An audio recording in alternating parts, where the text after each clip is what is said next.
That is the video we need at this time.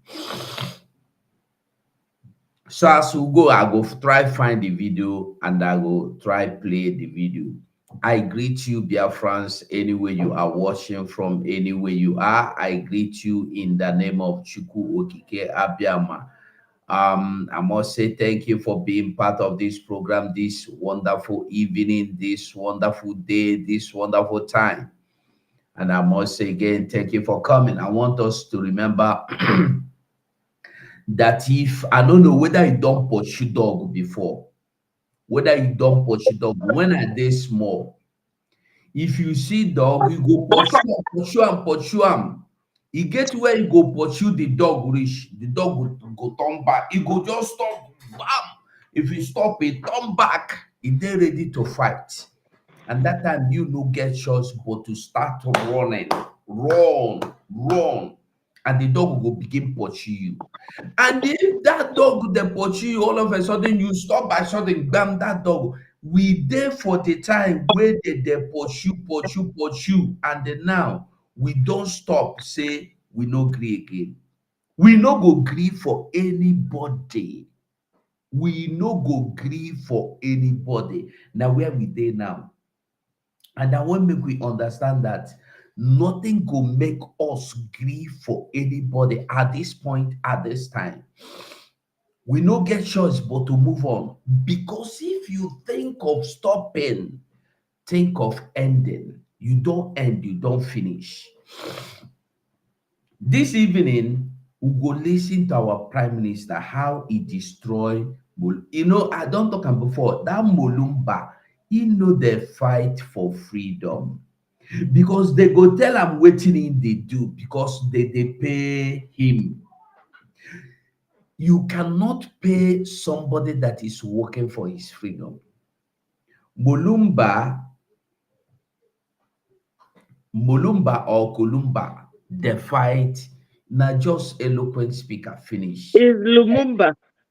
Lumumba, so no be say they short them now because I know sabi pronouncing them. So I want make everybody understand. This our PM no be today start. It don't take way you start they demolish people. To tell you who you are, where he go push you like Mazen Nandekalu said. Exactly. So this wonderful evening, Lumumba Masanga. No be that big one, no be that big one. This one are the professor, the lawyer.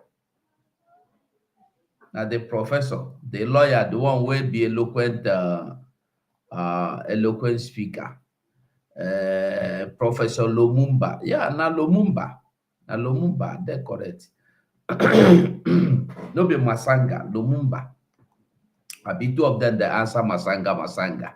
I don't know. So, BIAFRANS, we are all welcome this wonderful evening once again. Maybe this will go 247. And I greet all of you. I welcome all of you to this wonderful program again today.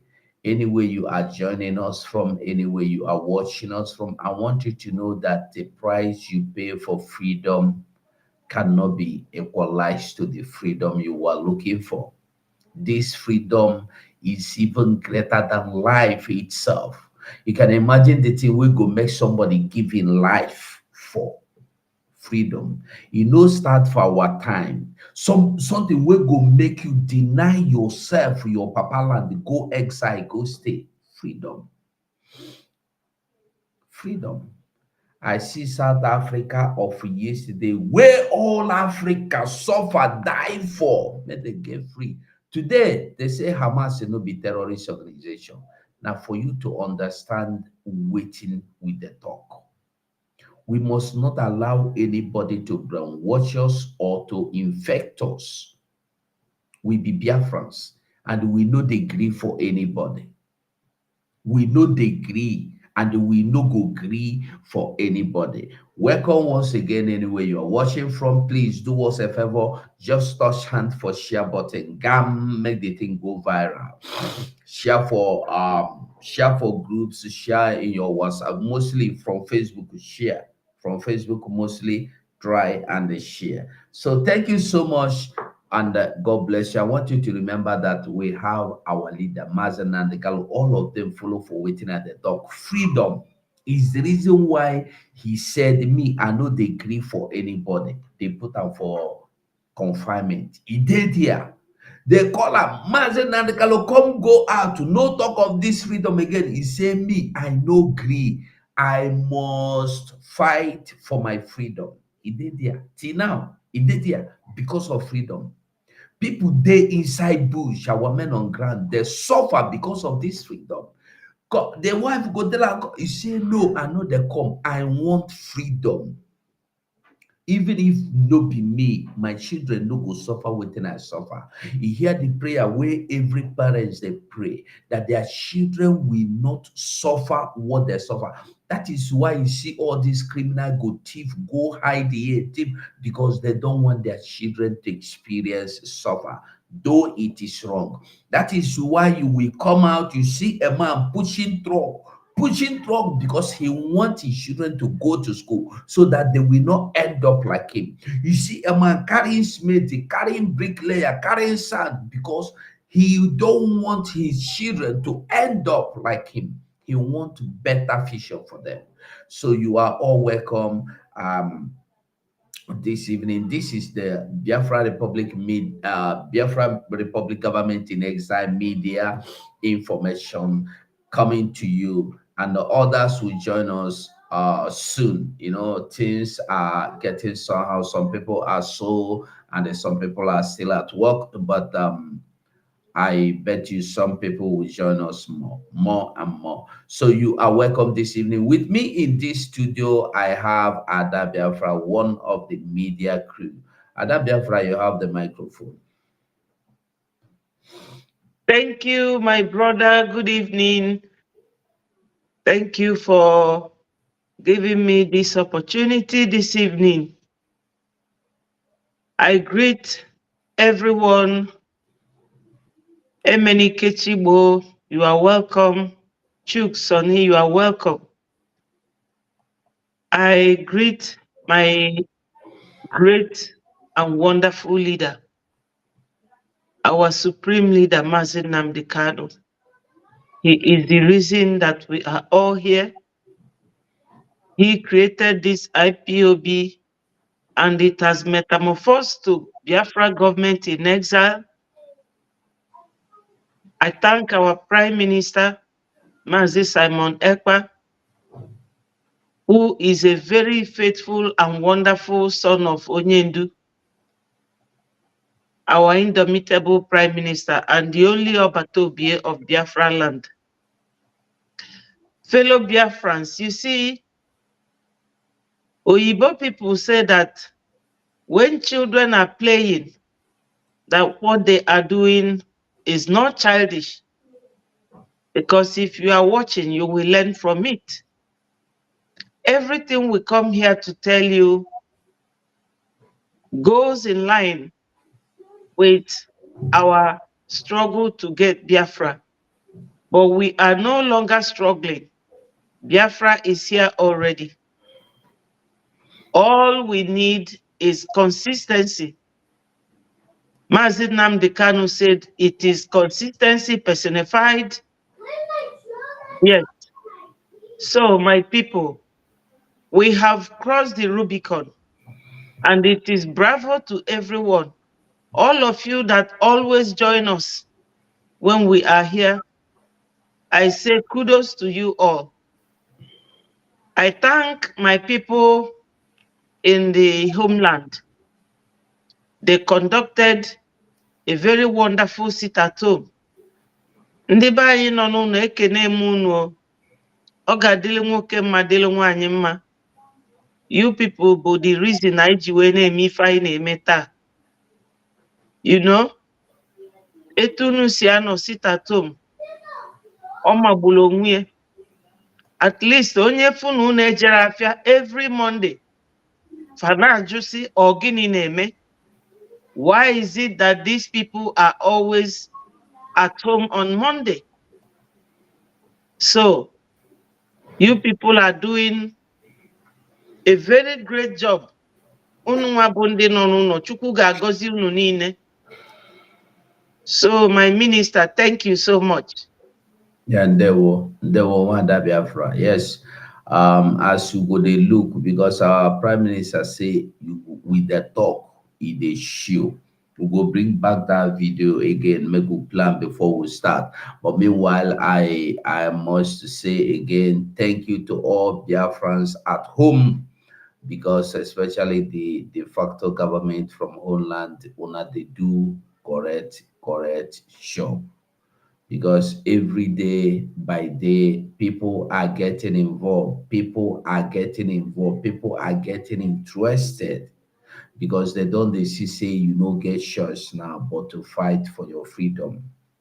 If you see what in that happened today, the update where I give it the last video, you see kidnapping here, buying here, to the point that now what they do, they go to the target family inside the Abuja, they kidnap a father with children, a mother with daughters, or 4 daughters or so. How you want go? And the bad ugly part of it is that when they kidnap anybody, if a girl they inside, that girl forget them, you know they come again. They go they create what them as they want. They go they give them belly as they want, because that is their aim. If they can come to Biafra land, kidnap your own sister, put her for your own house, they create what and when they like for 6 months. You go imagine who they carry go inside their forest. Now that one go tell you say this thing now no be waiting, you go close eye. In Enugu state again, Enugu again today they kidnap 46 passengers. 46 people kidnapped yesterday. So I want people to know say this thing wey we dey talk no be joke. No be joke. The thing they walk like frustrated bulldogs now, because they no get time. So they are working so much to buy time. They work so much to make sure say they buy time, but no time to buy, because we know they collect the kind of money where they use. So nothing like time to buy. So we go watch that video again before we continue. Maybe we'll watch them again, I beg, because that video it talk everything we will need to hear.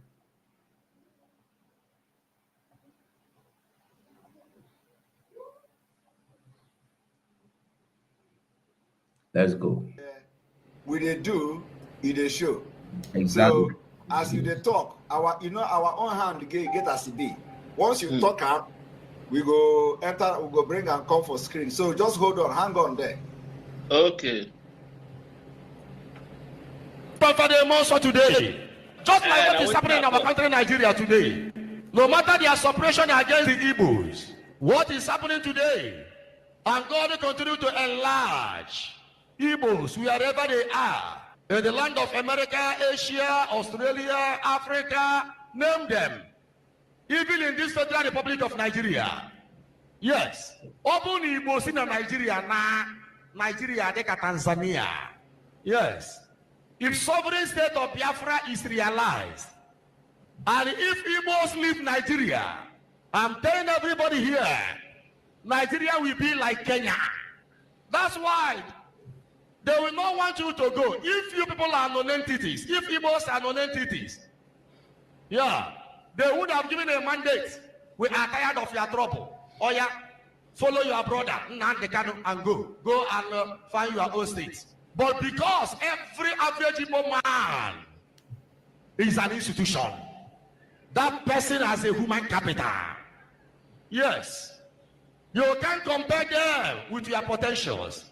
Ojukwu declared the sovereign state of Biafra in the year 1967 because of injustice, intimidation, tribalism, nepotism. So Ojukwu thought that will be an easy way for them to stay on their own and form their own country. That time, Abafemi Awolowo was the Minister of Finance, and Abafemi Awolowo was in charge of food. No food was coming into Biafra land. That war was a genocide, and they cut the bridge so that Igbos will not even have access to relief. Ojukwu cried to Western nations, foreign nations, Britain, and all of them paid deaf ears. Russia was supplying ammunition to them. And Igbos hadn't any ammunition.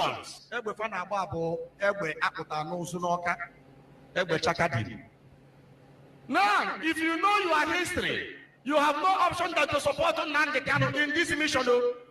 I am a proponent of Nnamdi Kanu. I'm not hiding it. Yes, at all. I'm not hiding it at all. Those people really dealt with Igbos. What happened in the land of Egypt? They also planned what? Generational separation. Separation till eternity. They never knew they had a great God. Igbos saw hell. But I appreciate their resilient attitude.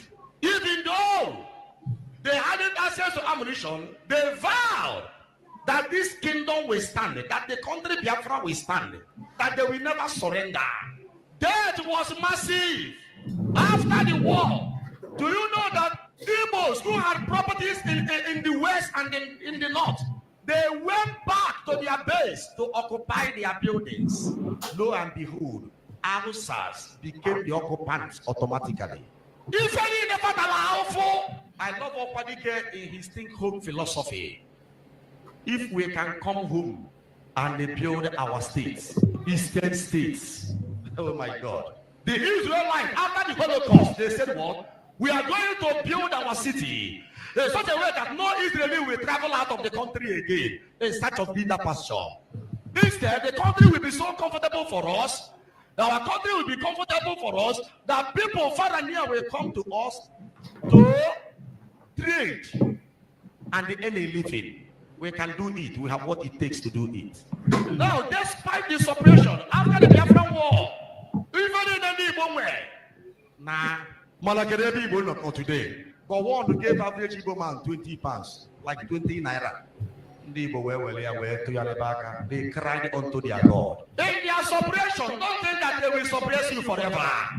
God will surely enlarge you. Amen. That time they will do powers in Nigeria. Economic power and political power. Political power went to the north, and the economic power went to the west. They adopted the philosophy of Onyaya and Wannie.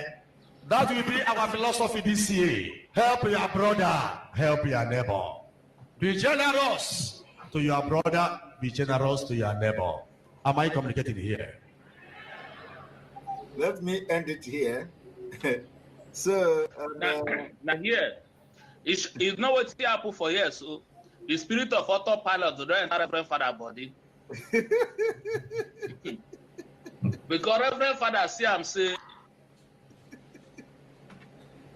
Because Reverend Father see I'm say without we are not speaking, we are not doing something. These people they're not going to release this guy. Yes. Now here, DOS is supposed to come in. They use this opportunity now. This crowd where this Reverend Father gather now.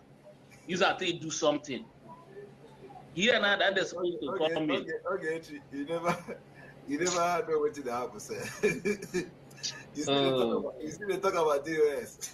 Oh God. No. Is that still they talk about? Because I don't understand. Brother, now this thing. You see, you better go and sleep very well and wake up before you. If you then look for this DOS, in fact, I know what you know when you know what it takes me to come out to speak. I don't, for me to come out to speak like this, you can just imagine.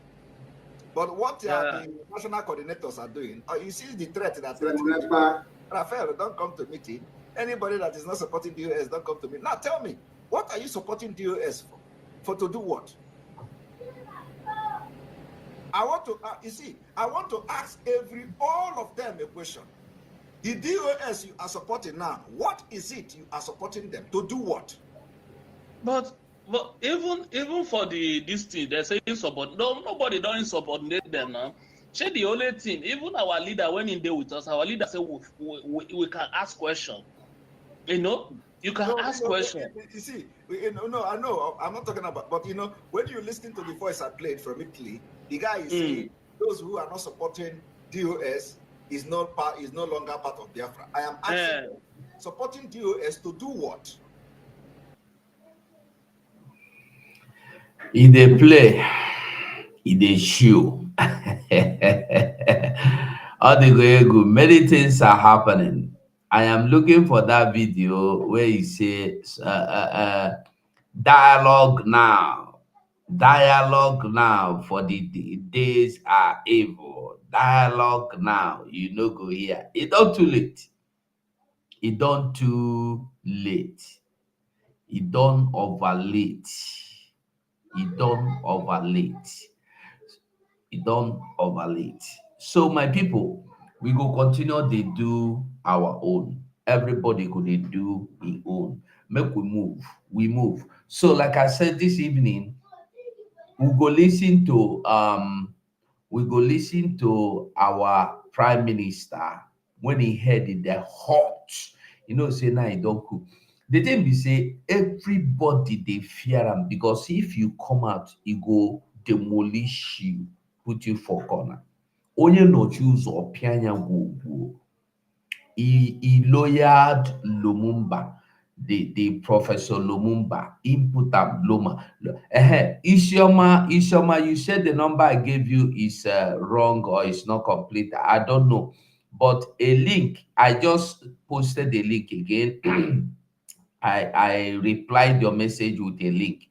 That link, I am reposting the link again. Even this link, if you need your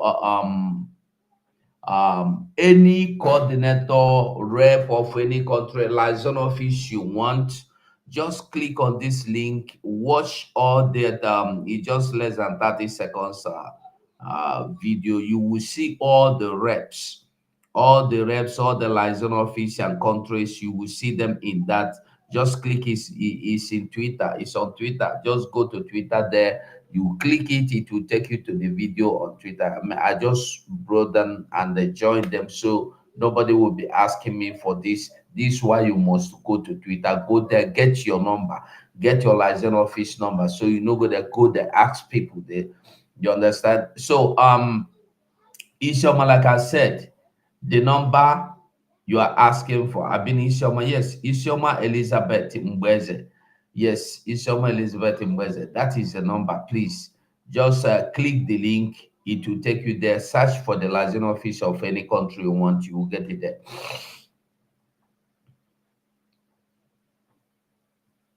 Aha, thank you, Isioma. God bless you. You shake and got your number. So every other person, no need of asking. So go there and they shake, or you can copy the number.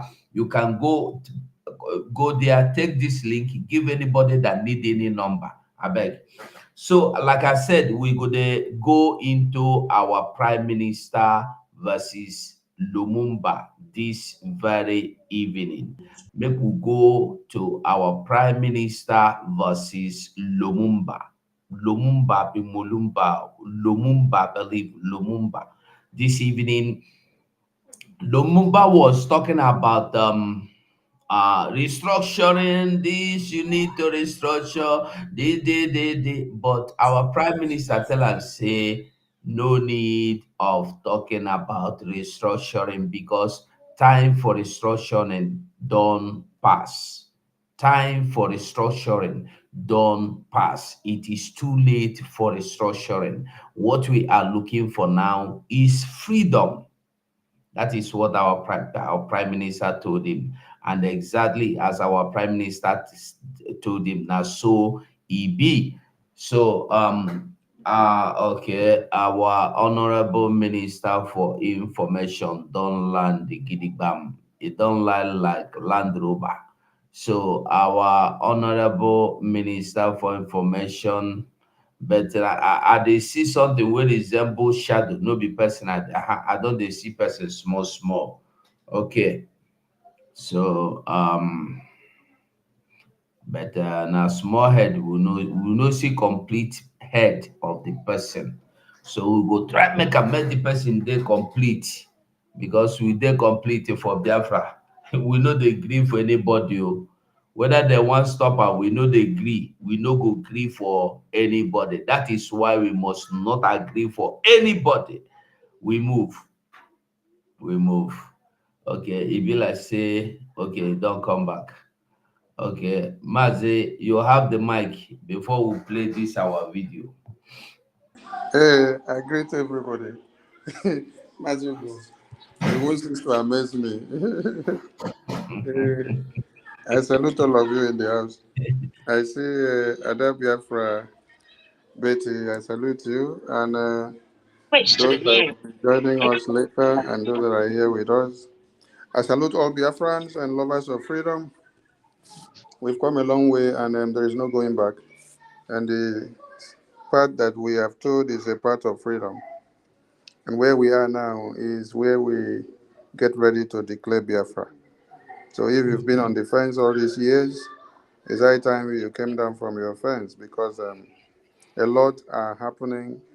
And if at this very time of January 2024, you have not come to the acknowledgement of repenting from your evil ways against the Biafran cause, that means you will be buried even when Biafra has come, because you will stand on the side of the Islamic jihadists. And we will be so glad to kick you off the rail because you pave ways for the terrorists to come in, massacre, slaughter, rape, and annihilate our babies, women, children, men, and all. But these very Biafran youth that have come to restore Biafra this time are not the one that reconsiders whatever you think. No, no, no, no, no, no, no, no. We don't reconsider nor even look people's face at this very time. So we are fully ready. Thank you, Wachineke. As I come in, I implore everyone to share, share, share. Please, carry on. I dare you. Thank No. you, my minister. You are welcome. Okay, make we continue. I think we'll go first listen to the great Lumumba, Professor Lumumba, not be the great Lumumba. We go listen to Professor Lumumba, then we go hear the reply where our PM will give them. Let's go. How can Africa unite? Why is Africa not united? And then you added there that even in 200 years from now, Africa may not be able to achieve the unity that has been quite elusive. And you've gone on to say that our disunity has been quite a disservice to this continent. Also highlighting the issue of ethnicity and inclusivity that sometimes lacks in a lot of our African states. Before I call on the next speaker, I'd like to invite Professor PLO to come and respond to some of those questions that you raised there. Thank you so much.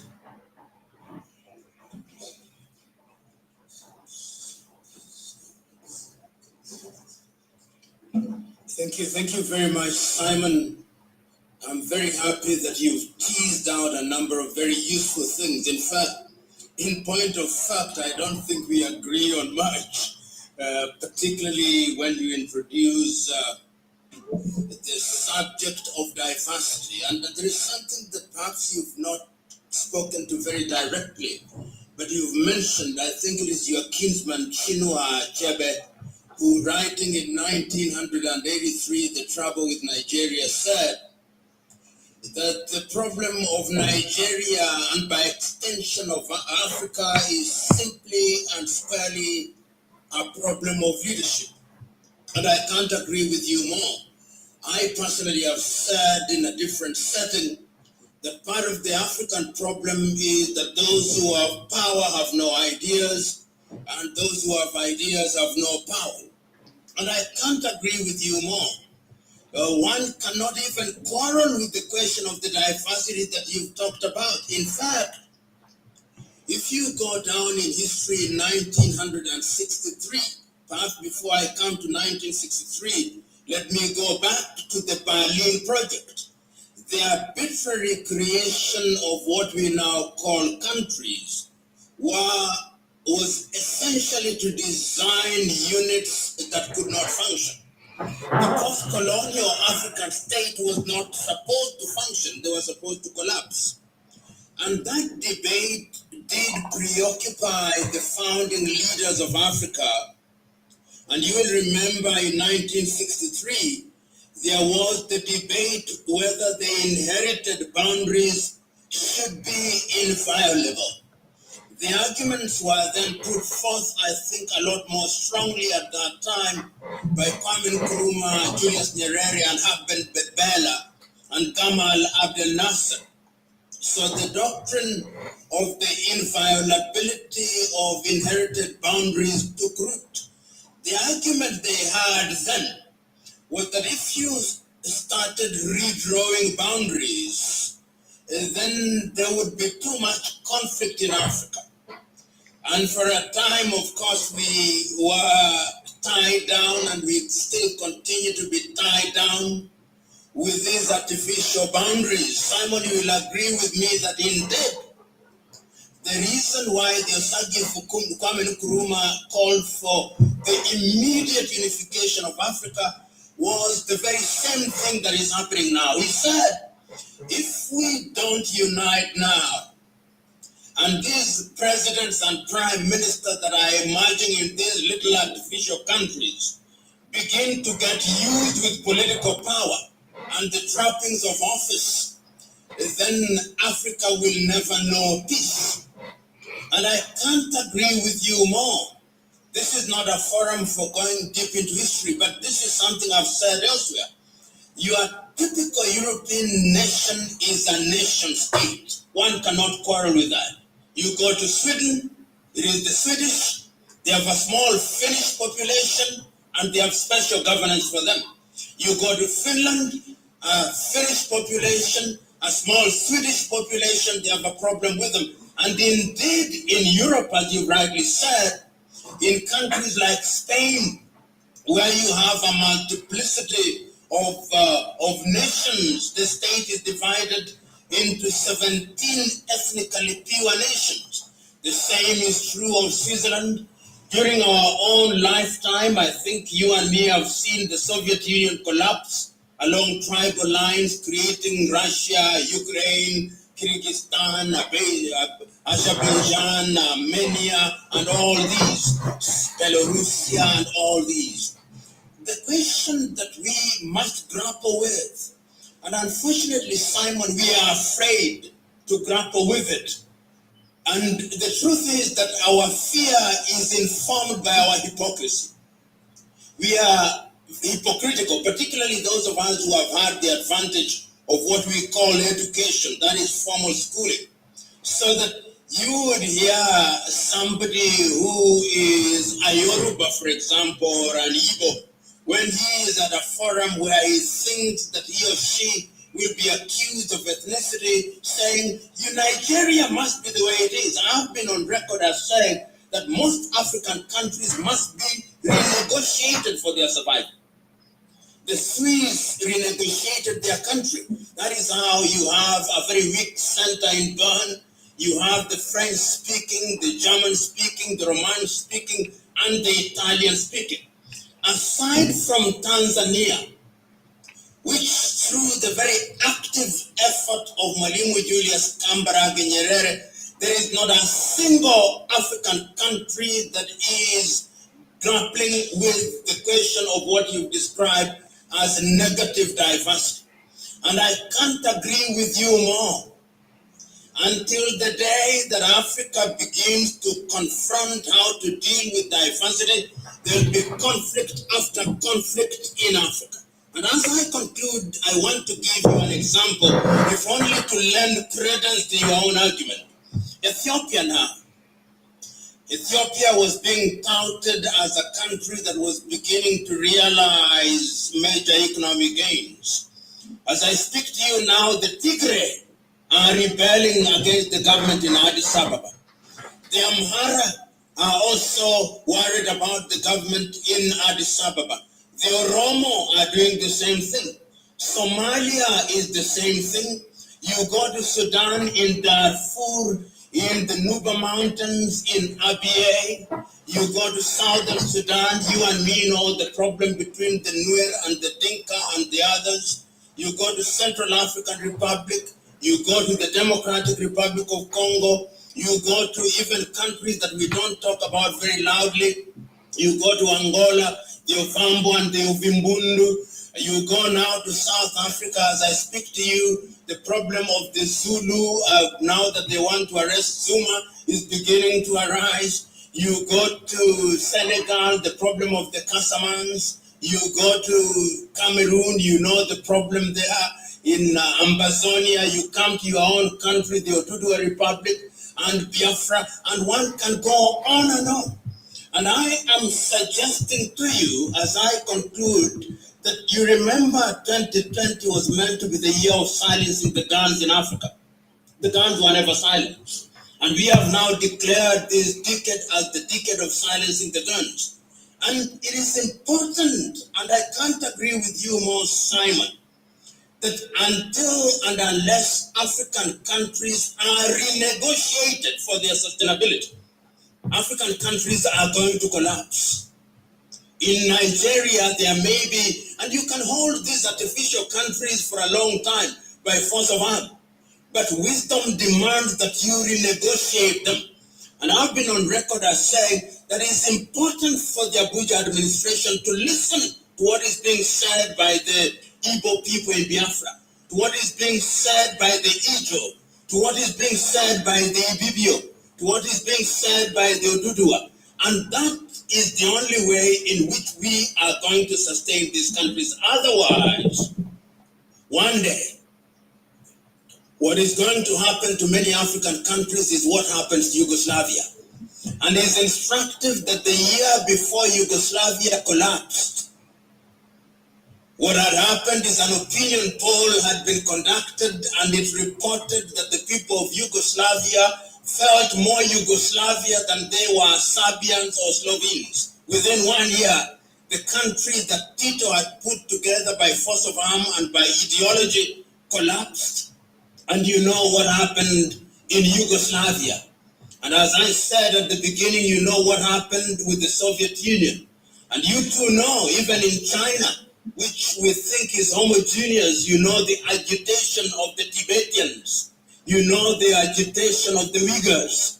Even in India, the federal structures are working federal structure, because Nigeria is not federal. Nigeria claims to be federal. You and me know that that is not true. There was an attempt to renegotiate Nigeria before the Civil War, and you will remember the meeting that was attended by Chukwuemeka Odumegu Ojukwu in Aburi, and perhaps, I do not know whether it's too late, but perhaps there may be wisdom in going back to Aburi and beginning to ask what it is that can be done. And these are things that I think we as Africans ought to bring on the table now, because if we do, there's going to be so many conflicts in Africa, and it will be to the joy of the arms sellers in Europe and America and progressively Asia. So, Simon, I agree with you, and I understand that indeed what is happening in Africa, even when we talk about preparedness, not just for COVID, for everything, not just for COVID. Your typical scientist does not have the resources which he or she needs in order to engage in serious research. I remember 2 years ago, I was in Vienna, Austria, and I spoke and said all Africans should try and come back home. During the question and answer session, a young girl, a doctor from Zimbabwe, stood up, and she said she agreed with me on everything except she wanted me to answer one question. Said I was a doctor in Zimbabwe. When I left, my salary was the equivalent of $5 United States, and I had not received it for 6 months. Should I still go back to Zimbabwe? I said no. And my answer was informed by reality. Many a professional in Africa cannot function because our governments do not have the wisdom and the sense to resource them. And that is why I said that research and development is critical. Your typical African government will use money to buy arms. And in Africa during this COVID period, there is not a single country Perhaps there is two exceptions in this regard, Rwanda and Tanzania, where funds set aside for COVID has not been stolen. Because the African government is a hunting ground, as you rightly said. Those who get into government see it as a job. They are job seekers whose only desire is to go into government and steal and to get pensions thereafter. It is in Africa where you find politicians seeking pensions, former presidents seeking pensions, and members of parliament seeking pensions, and councillors. So I hope, Simon, that this debate which you planted in our minds today will not stop here. How can we introduce diversity of a positive kind?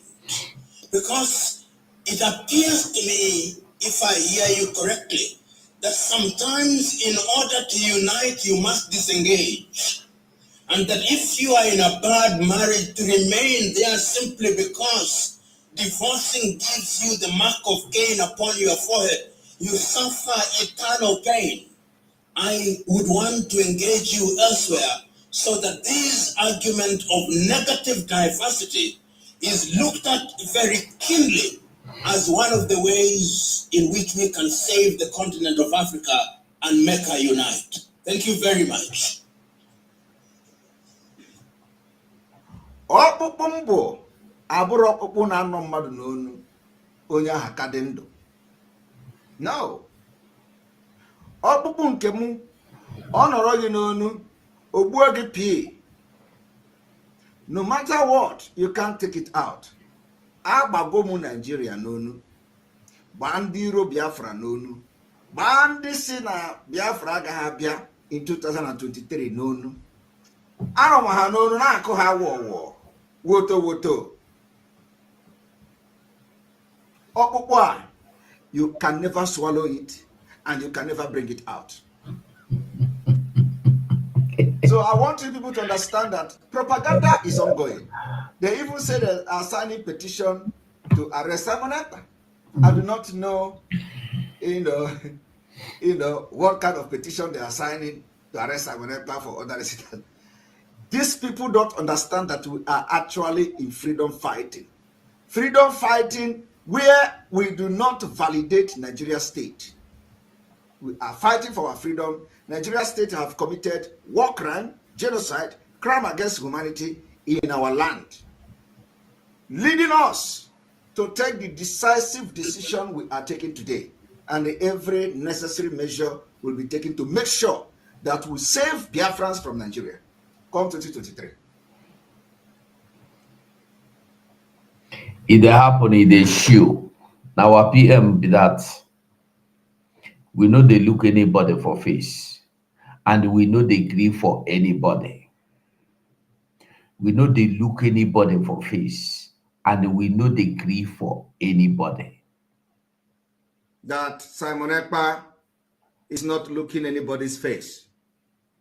The only person I respect in this struggle is Mazi Nnamdi Kanu. I gave him my word that I will never disappoint him. Before you pick a fight, that Simon Ekpa is not looking anybody's face. So now we go listen to Mazi Simon Ekpa. Make we hear waiting in reply Masanga. Oh, sorry, Lumumba, Professor Lumumba. Make we hear waiting he replied him. You see, if you remember very well, even him, our PM used to say before, he get the time where we go reach. Dialogue no good day. And you hear that prophet, Ijinla, I believe, Ijinla said, dialogue now. A time we come when you will call for dialogue, everybody go through stone. Now it be this time. Those calling for restructuring, are they sorry? And the Lumumba here is saying maybe we go back to Aburi Accord. We are not ready to go back. We know they go back now. Ahead. Forward will they go. So make we quickly listen to our PM, waiting our PM with don't reply, give him. Make we hear him now. Do I have 2 minutes? All right. Doctor, yes, I'm hungry. Doctor is saying I have to eat. Okay, so is it now? Yeah, just now. Go ahead. All right, go ahead, Simon. Go ahead. I should go ahead. Yes, go ahead. All right, thank you very much. Thank you very much, Professor. I am the happiest person today. It means that we are in a very right direction. Remember, you are one of the respected persons in Africa, and so having agreed somehow on this particular line of thought, we are expecting you to also be in the lead, because the point is that there are people who those leaders in Africa listen to, and you happen to be one of them that they're listening to. Now, you also mentioned something about Aburi. You touched a lot of things. You mentioned something about Aburi Accord, whether it is need to visit that or something like that, maybe because of what I have said earlier. Let me also put this in your mind, that the issue of Aburi, when we talk about Nigeria, the issue of Aburi is a no-go area, because a lot of things have changed. During the time of the Aburi Accord, we do not have 6 terrorist groups in Nigeria. And that 6 terrorist group, they are coming from one particular region. We do not have that during that time.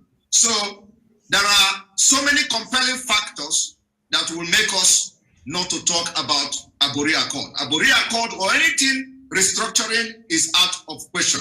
Of course, some people may argue that, yes, let us restructure regionally and all that. And my question to them is, how do you restructure the 6 terrorist group? We need to handle this issue in a way to solve the terrorists, to solve the issue of insecurity. And we say we have researched and we know how to solve it. How to solve it is to, first of all, identify the reason why you have the terrorist group in Nigeria in the first place. What are the reasons? The reason is very simple. The terrorist group are fighting for Islamic State. What is Islamic State? Islamic State is a state where you have Sharia law. The Sharia law may be very extreme, but however, there is no difference between Islamic State and Sharia law. The Sharia law, Islamic State. Islamic State is Sharia law. Now, when you disintegrate Nigeria, automatically you have disintegrated the interest of the terrorist group that were formed to make sure that they turn Nigeria into Islamic State. Because, as I speak to you now, the 12 northern states in Nigeria already are practicing Sharia law. And even though we have Christians in the north, the northern Nigeria will be very comfortable with their Sharia law because they're already practicing that at the moment. That will also disintegrate the interests of the terrorists who are eyeing the middle belt of Nigeria and the southern Nigeria. When that is done, when Nigeria is created tribal line, the interest of this terrorist group already has been disintegrated 80%. How do we end this terrorism in the north? By that time, all terrorists will either lay down their arms in frustration, or they continue to launch terrorist attacks in other neighboring countries like the Middle Belt, Biafra, and Ududua. And what do? We are going to have what we call a joint military operation for a complete wiping out of terrorists in Sahel region, because we are going to have compromised military. When we say compromised military, is that uncompromised military. In Nigeria today, you have compromised military. You have military who are sympathetic to the terrorists. And those who are ready to fight the terrorist group in Nigeria will never be allowed to become the chief of army staff. Even if they're allowed to become the chief of army staff, the chief of army staff does not go to one front.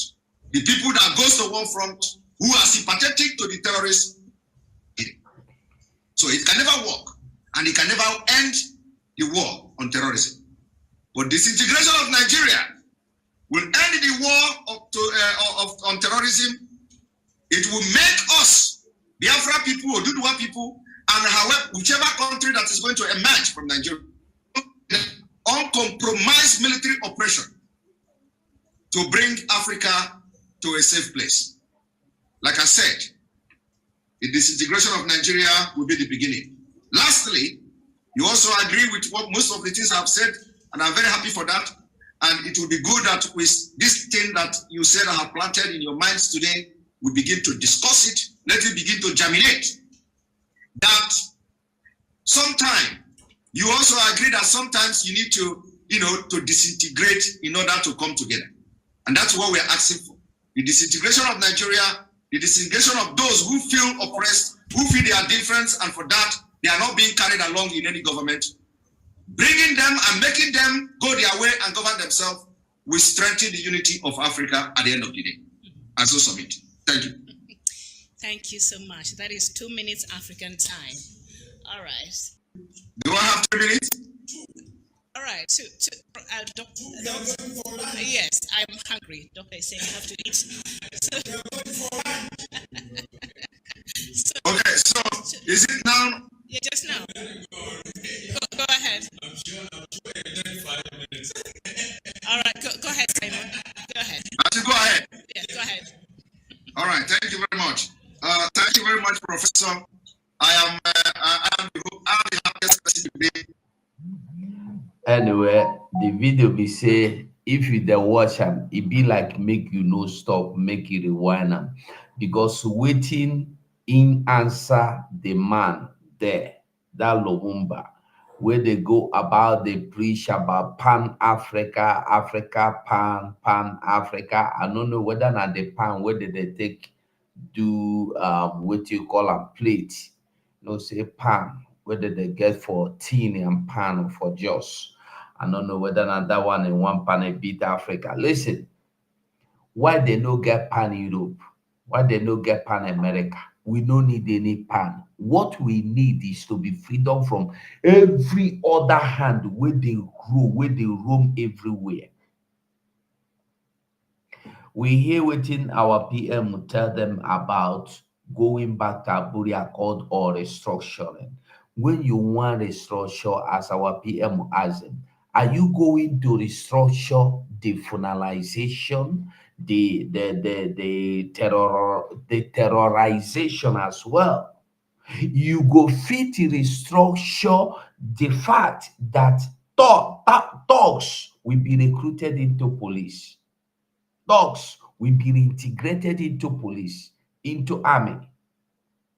You go restructure the fact, say terrorists are being pardoned and they come into, they are being pardoned and be integrated into military.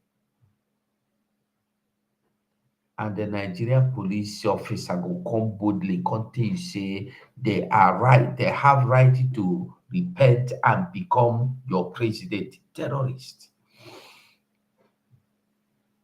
While we are talking, you are going to restructure. Waiting you want restructure.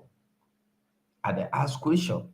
Waiting you want to restructure about this country where we call Nigeria.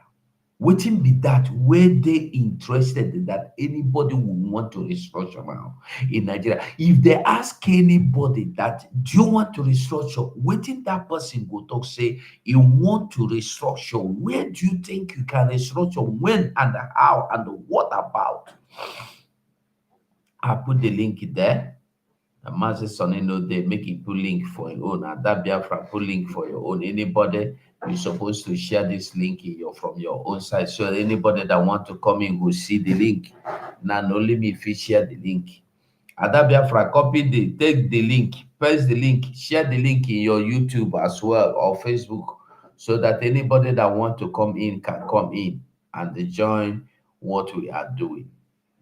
Because I want people to really participate.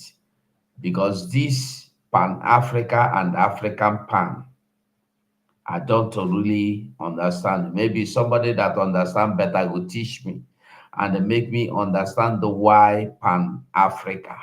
Instead of freedom, we are talking about Pan-Africa. Is Okay. Pan-Africa a way of freedom? Why Pan-Africa? Why Pan-Africa? Why are we not discussing our freedom? Instead, we discuss Pan-Africa. Why? I want to make everybody understand that anything where they happen, no matter how it want happen, the only thing in this life where you could do now your own freedom. Now it be the best thing will go happen to you, your own freedom. If you think you want to restructure Nigeria, go on and restructure Nigeria. There is nothing to restructure in Nigeria. There is nothing you could restructure for Nigeria, because nothing to restructure and then nothing to restructure again and again and again. So when you see people that talk, when you see people that blah Lumumba every time Pan Africa, every time a Pan African, every time Pan Africa, yeah, they ask waiting really in the work for. In the work for freedom, in the work for waiting. That Lumumba, Professor Lumumba, we go come every time you see me, they talk about um they talk about Pan Africa and this one and that one. And me, I don't even like his own way, because anybody we no understand the good thing say na the way it's supposed to be. To me, not be the way it's supposed to be. There is nothing. Listen, you see Nigeria, for instance, nothing can, no remedy, nothing will save Nigeria, and unless only thing we go save Nigeria na separation. If they go on to tell us about, like Lumumba was telling us about the people that are living like in Spanish, this one, Spanish, all of them, they speak one language, by the way. They have almost one culture. Spanish just be like Biafra land, where you have Igbo, you have Calabar, you have Urume, you have Ashan, you have this one, you have now. So Spanish be Spanish. You no get somebody like a Funani, you no get somebody like a Yoruba. No, they have one culture, they have one language, they have one language. So we are not going to remain, and we cannot pan. There is nothing to pan Africa in Nigeria. We are not panning Nigeria. No, we are not panning Nigeria. We are separating Nigeria. No, yes, we are not panning Nigeria. We no go agree for panning Nigeria. We no go agree for anybody for panning Nigeria. It is not going to work. I put the link in there. Mazis, share the link on your side. Ada Biafra, share the link on your side. So let's see if Biafrans want to come in. If nobody want to come in, we will do them the way we will do them. We will round up in a short while so we can prepare for tomorrow. Tomorrow is another work day. So Ada Biafra, do you have anything to talk, or make the talk they go? Well, I am waiting for you. When you finish, if you want me to say anything, let me know. Okay, go on. Go on. Have the mic. Yeah, you see, at this point where we are seeking for our exit from Nigeria, we have gone very far. Not just in terms of material things or what we have put in, but if you think of the number of Biafrans that have, gone down for this process of liberating ourselves and our freedom, nobody can reasonably expect us to cow down. Because to start with, these people are foreigners. That's number one, coming to tell us where to stay in our own land. Secondly, they are not coming in peace. You know, they brought their people in. Anybody that wants to come to a country should follow the proper immigration rules. But we have very porous borders. They bring their people in. Nobody is stopping them from bringing them in and give them citizenship, because they are always holding on to power, holding on to political powers and economic powers. They are in control of everything in Nigeria since the inception of this amalgamation. Now, we the Christians, if you look at it religiously, we don't fight their trouble. We don't disturb them from their own religion. But they want to Islamize the whole country by force in 21st century. It cannot happen. It cannot. Because people like us, we were born as Christians, and so many other religion is there in the country. We are oil producing country. Many other countries that are oil producing countries are producing things, you know, creating a lot of industries. I know when China used to be a third world country, today China is no longer a third world country.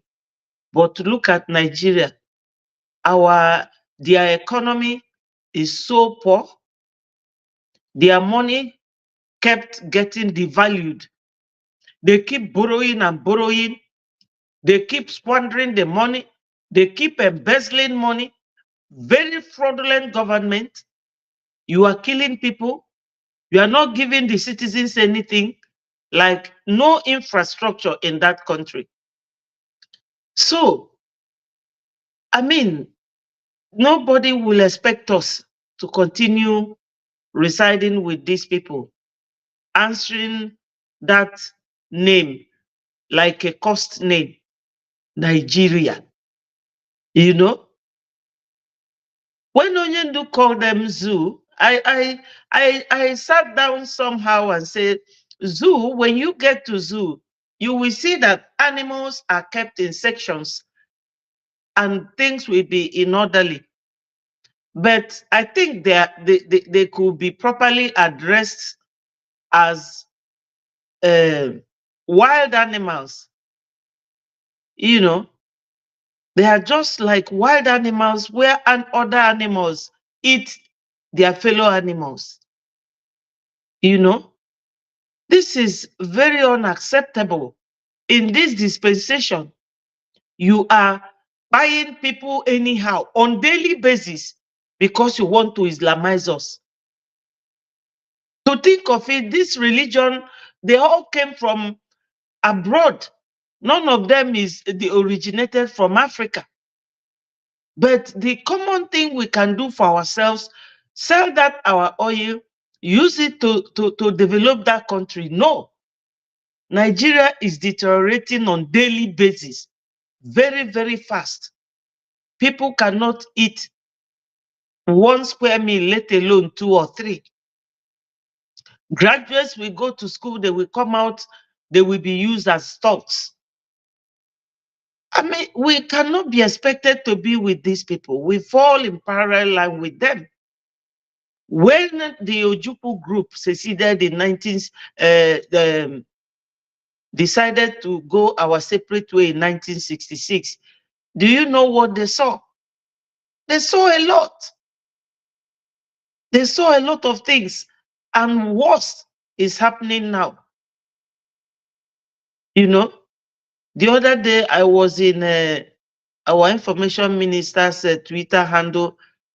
What I saw there, that is in the bush. I couldn't believe it. You know, because of YouTube and Facebook, we don't display things here. Is this what we are going to be seeing? Little girls abducted, young men died in their hundreds. You grab someone, you go and put them in prison. Nobody will take them to court for court to decide whether what they have done is right or wrong. A country that is so lawless. But the nitty-gritty is that our movement is on its way and we have gone very far. We have gone very far. Trying to enumerate the reasons why we are leaving these people is like going back to what we have already crossed. But we are not looking back. We are not looking back. These people, they are very, I mean, it's terrible. There is like buying a cobra and keeping it with your young children. One day you come back and you see that it has swallowed all your kids. What will you do? We cannot live with these people. We cannot. Even now that Mr. Tinubu, the zoo president, is there, his people are crying. Every day, if you go on the internet, YouTube, you see them crying, lamenting. And the Oduduwas, those who are agitating, they said that they are not giving up. After 4 years now, their brother will leave that position. So we are living, and I thank God for our leader, Mazi Nnamdi Kanu. I thank our indomitable Prime Minister, who is not giving up at all. I love his resilience. As for what this man is talking about, Pan-Africa, the way I understand it is just a united African. He wants a united African.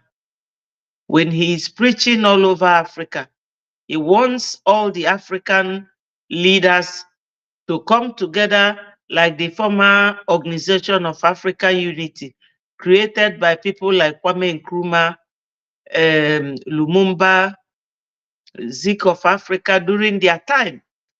But we don't have such leaders now. What we have now are puppet leaders, people who do the bidding of their masters. And when you come down within nation, you will see that what these Fulanis are doing is using all the governors against their own people. So when you come, you will say, oh, Hope Uzodinma, was the other one in Enugu, that he's the one killing us. Yes, but they are the ones inciting them to do that killing for them. They are the ones inciting them, because before you become a governor in the southeast or anywhere, you go to the north and swear. Take a note that you will look after the interests of the Fulanis, because they feel marginalized. They feel disrespected because they live in the bush. We don't live in the bush. That is their lifestyle. We are not the one that made their lifestyle that way. Other African countries don't accept them. Mali drove them away. Burkina Faso drove them. Ghana also drove them away. So they now found Nigeria as a very fertile ground for them to come and establish themselves. They can do that, but with Biafra land, it is not for them. With somebody like our Prime Minister and our Onyendu, they will not succeed. And all of you here with me, thank you so much. Thank you so much, Adabiafra. Mazi Sonny, you don't come, but if you go leave Sandra, make you just talk before you carry the microphone, because I know you would like to go into. So, Sandra, Hello, good evening. and they were. Sorry, let nobody call me on the phone. Anybody that wants you come into the studio, it's late. I cannot take telephone call now. People up here, they are complaining. So please. Okay, Sandra. Yeah, thank you so much. See, I just watch and listen to Professor, what is it called, Muzumba. I stand to be correct. I don't know if I mentioned his name correctly. See, sometimes I am so disappointed in these so-called professors for one reason. In fact, many reasons. You see, I believe that these people, you know why? Sometimes I believe that when people understood what they read in school, they will not be foolish. I'm sorry to say, because this man is older than I am. Why I say they are foolish? Because these people, they always come and speak bogus English, make us understand that they read book, they have all this kind of degree, but they will stand on Facebook and talk and talk and talk. At the end of the day, they do nothing. They do nothing about their freedom. They prefer to be a slave to a white man. They don't even know what the white people has done to Africans. Truly speaking, if these people know what white people have done to Africans, they will not just claim, I'm a professor, I can speak bogus English, and at the end of the day, they will use me to deceive my people. This is nonsense. Because I believe that they are used, because formerly, before Martin Luther was arrested, I listened to this man. He talks very good. When Martin Luther was arrested, this man did nothing. He always come and speak big English, and that was when I lost hope totally from this man. I totally lost hope. I am not surprised by him agreeing all what Master Simon Ekpa has said, because our prime minister is a genius. He's a man that know what he read, what he went to school for. You see these people that they will just sit down, they would like to travel to Austria, travel to many places to just go and speak big English and deceive their own people. That is why I'm just like, I'm being surprised. It pains me a lot. Instead of you to bring us, since you read white man's language, because people think when you read book, you have this degree, it means you're intelligent. No. For me, these people, they just go and just learn this their English, read it, throw their culture, throw everything away. They'll come and be speaking about Pan-Africa when their own people, they are not even united. We are not united. First of all, we have to be united within us, like we now with the BIAFRANS. We are trying to leave Nigeria. We are trying to live. This one should be talking about freedom, how we should go. All Africans should be free. We are not free, first of all, because with this kind of people, the white people will be using them to torture us. They will just come and speak big English. It will look sweet in the ear. It will look sweet in everywhere. At the end of the day, we still remember where we are. The reason why, because the people that came to enslave us, they don't have this kind of grammar. They didn't go to this kind of degree. They only use churches and this kind of people to just deceive everybody. And this man is still coming here to be speaking big English. They should better stop it and stay in their lane. They should stay in their lane. We are tired. This level that we are now with the Biafran, we have, according to Martin Andukano and Martin Simon Ekpa, said we have crossed the Rubicon. There's no returning back. They should not come and be talking about Pan-African when we are in war. This one will just come and be quoting cities, quoting country in Biafra and in Nigeria, quoting country in all the African country. What have you done? What are you doing to free your people? Is it to speak big English? Go to borrow English, borrow language. You are not doing anything about yours. You see the Chinese man today will come and speak Chinese, the Chinese person. When you come and be speaking your own language, they will be calling you illiterate.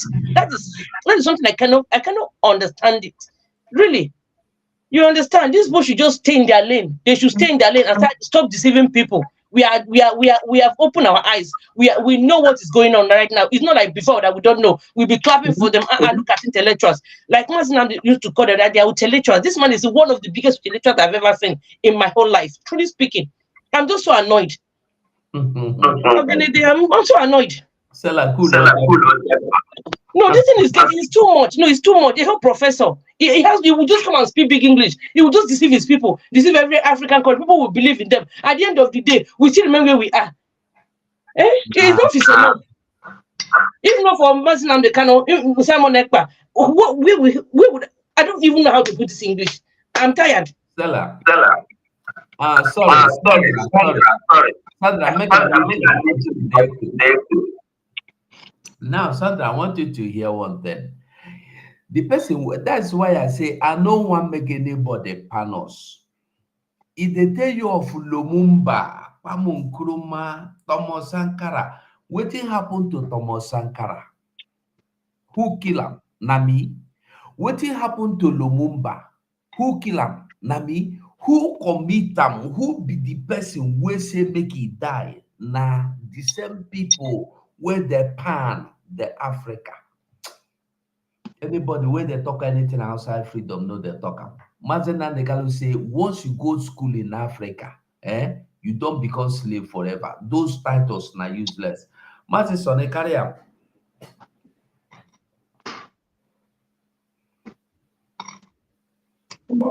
Is it my turn? Nah, your turn. Okay. I think somebody's microphone is. No, I've taken care of that. Pre-echoing. All right. I salute all BIAFRANS and lovers of freedom and haters of Biafra and those coming to kill BIAFRANS. As we have promised you that you continue to die in Biafra land, so continue coming. Please let me know if the sound from the background is coming in here, because there are noises from the background here. Is it coming in? Is it disturbing? Okay. It's okay. It's okay? All right. Foot soldiers coming into Biafra land, you will continue to die in numbers. Sandra, I salute you there in the studio, and every other Biafrans listening, and those that will be coming into the studio to speak with us. Now, professors can never give you freedom because there are no freedom fighters. Professors are people that their main work is to teach you what you should know. Their own is not to come and fight for freedom for you. They are just to go and revisit history, come back and tell you what you should know, what you did not know, what will help you in being able to know the real criminals that kept you where you are. There is a lecture documentary where he unveiled a lot of things. So those that are dormant in their brains should always learn from that professor. Everyone does not need to be a freedom fighter. That is one thing you should know. And understand that this is the same man that have stood in the council of one Nigerian Islamic Caliphate, where you have Oblesi Sodima, all the Abuja terrorists, and all the leaders in the presidency. He was addressing them and calling them thieves and criminals and terrorists and murderers, that murders their children in their sleeps, their babies, and cut off heads. He was asking them, now that they are re-inaugurating you into power, now that they are re-electing you into power, are you coming to be another murderer to your children? Are you coming to aid Fulani terrorists again? Are you coming to help the jihad to expand and to kill the entirety of human beings in one Nigeria? Those are the words this man was telling to the faces of the Nigerian criminal terrorist politicians. Which of the elders in one Nigeria, both in the north and in the east, can ever open their mouth to say such to the faces of the Nigerian terrorists? They can never. So you see that there are ways and manners that God has created everyone to serve. It is not that you must be Simon Ekpa, our Prime Minister. It is not that you must be our Supreme Leader, Mazi Nnamdi Kanu. It is not that you must be me. It is not that you must be Mazi 247 here, or Ada Biafra, or Sandra you, or all the Biafran liberators that are in Biafra land. No, you have a way to serve. The words of everyone act in one way or another at the end of the day, coming to give one result, which heads to the freedom. As he speaks every day like this, he is opening the minds of people. If you had people like this speaking up from our Biafra land, I tell you that one Nigeria would have been on their knees long before now. But the people you have in one Nigeria and in Biafra land are those that lick the wounds of the terrorists. When terrorists go and dip their Ebola in animals and come back, what they now come to do is that they give it to our elders who wants to continue to answer politicians in one Nigeria. They lick their wounds and then continue to praise one Nigeria, that Nigeria will be better. But this man, in the face of death, have sat to tell all the Nigerian leaders to their faces that they are criminals and terrorists, eating up their babies, their children, their women and men every single day. I understand that many of us are disappointed from the elders and leaders of Africa, but this one alone is been outspoken. Our Prime Minister was in this debate and was educating him in contrast with all that he was saying, and also giving a solution. You know, if you're not a freedom fighter, you will always be giving the exposés of what is happening, but you will not have the solutions. But as a freedom fighter, so I want you to understand two things here. In his debate, he was giving you the problems of one Nigeria and the problems of Africa, but he did not have the solutions. But there came a freedom fighter in their midst who came out now to give them the solution to those problems. He did well to outline them and make people to understand this is what we are facing. This is how Africa was kept on the table and divided in segments by the criminal Westerners who claims to be the world power. But did he have a solution to that? Did he have any antidote to solve that problem? No. But then came the Prime Minister of the indigenous people that came into the debate and then was giving them the solution to those problems. Because when you say we are looking for peace, and then you're dying in the face of looking for peace, then there is no peace. You must not continue to deceive yourself and say we are doing good, whereby your women and children and babies are being slaughtered every day in the name of looking for peace. No, that is not peace. That is being in pieces. So the Prime Minister came in there as a freedom fighter to give solutions to all the argument that was on the table. And then we have the solution that we have today. And we are about to declare the restoration of the independence of Biafra. I salute all Biafrans and those listening to us. It is also pathetic for you to see that today, United Nations of Criminals, the corrupt body, who was instituted during an inside and onslaught, United Nations came to be during an inside and onslaught that consumed the lives of thousands and millions. But today, that same United Nations has become a very corrupt entity. That United Nations have aided and abetted massacres of Christians in one Nigeria. Let me give you an example. During Buhari's regime of over 8 years, this is the same United Nations that did what? Advocated for the terrorists to be reintegrated into the community so that they will go and then finish the unfinished slaughter of babies, women, and children, which they had slaughtered. These terrorists slaughtered babies, women, and children, and then displaced all of them to IDP camps. And while they are yet surviving and striving in the IDP camps, they will still go back there to go and kill them inside the IDP camps again. Then United Nations Secretary General came and then said, it is of best interest that you reintegrate the acclaimed repentant terrorists who have massacred these people already, displaced them from their homes, make them to now live in IDP camps. It is good that you now reintegrate them back into the same community so that they can come and finish the unfinished slaughter that they had done. It is the same United Nations in collaboration with the UK Secretary of State under this Biden administration that did what? That removed Nigeria from list of religious violators, especially to the Christendoms. How many Christians have been massacred for the past 8 years under the watch of Buhari? How many now have you seen under the watch of this Tifunubu, the drug baron? Since one Nigeria was removed from the list of religious violators, have you calculated, that happened in November 2021. Have you calculated how many people have been massacred from now to this time? Today, they now use Christians' massacre and slaughter as a game of competition by the Fulani terrorists, jihadis, supervised by the government of the day, headed and shielded by the Nigerian Defense headquarters, the Nigerian Army of One Nigeria, the Nigerian Police, the Nigerian Air Force, and the Nigerian nonsense, everything, because they are all the same terrorists and terrorists and terrorists. All of you have seen a video where police have now reintegrated terrorists back into the police uniforms.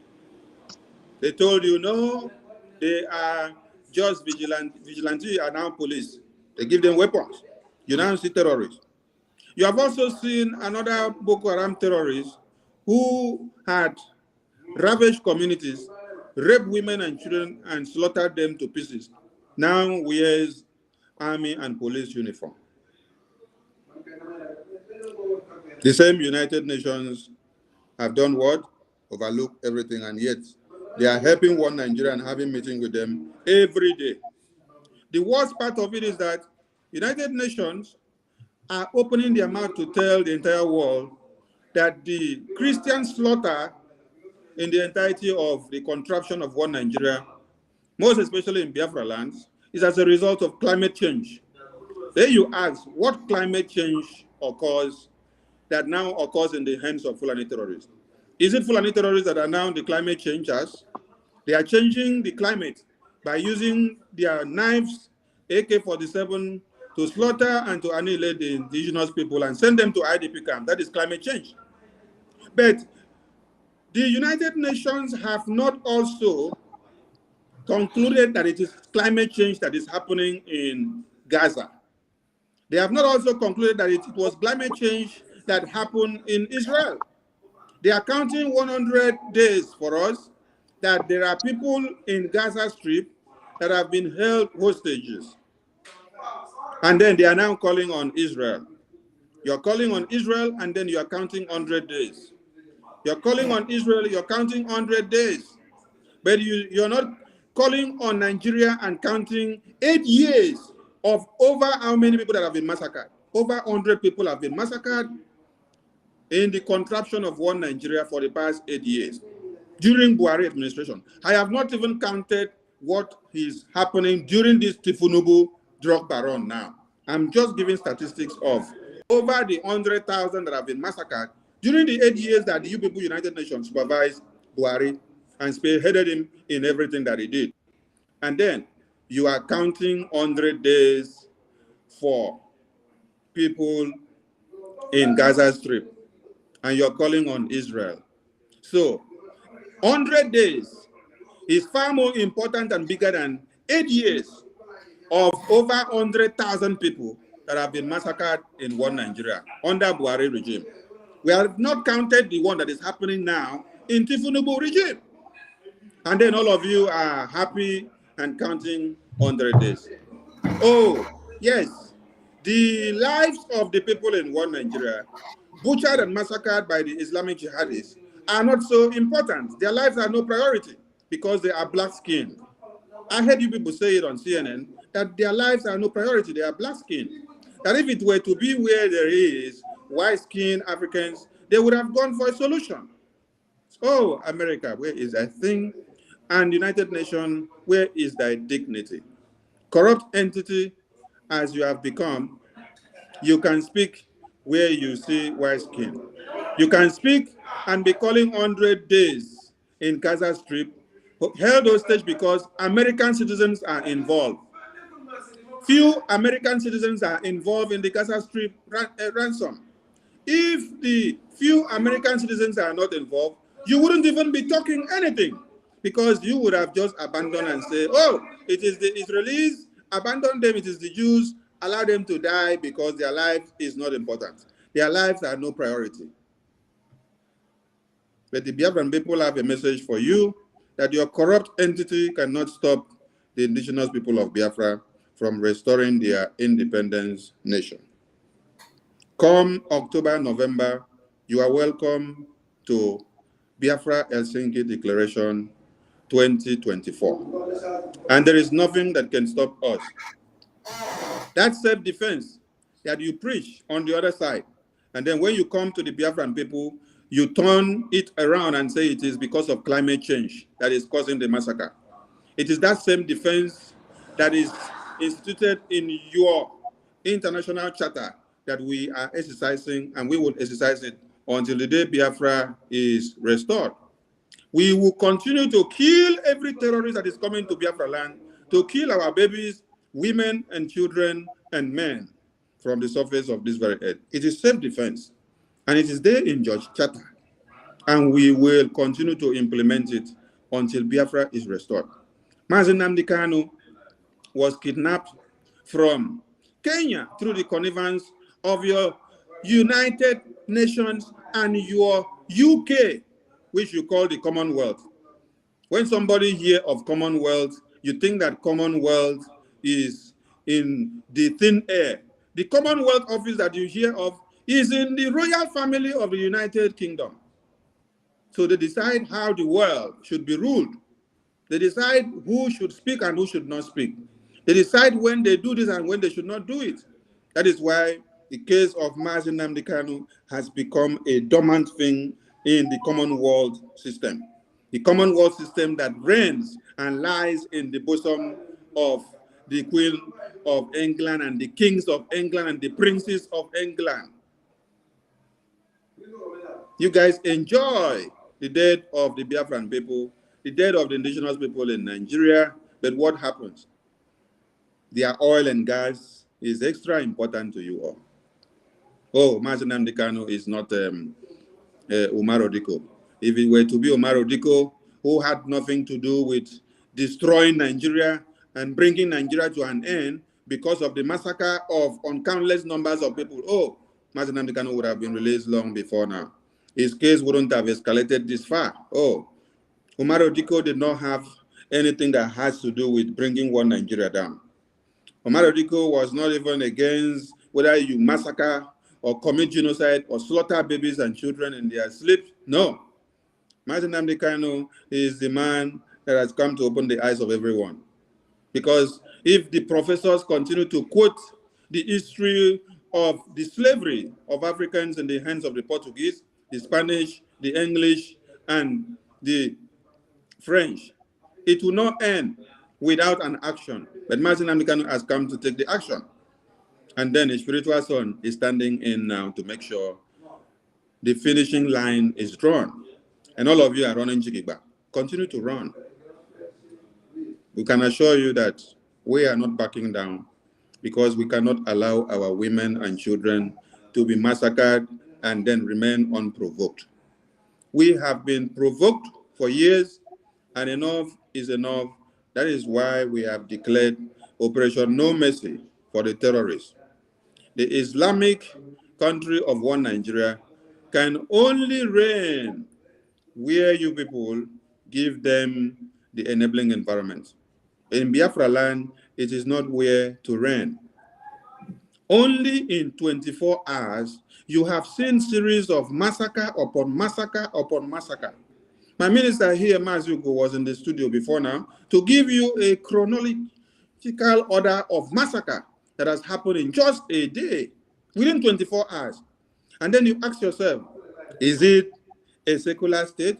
Is it a country where you claim you have presidents, you have ministers of defense, you have ministers of the army and the police, you have all sorts of nonsense calling themselves ministers? You cannot do anything.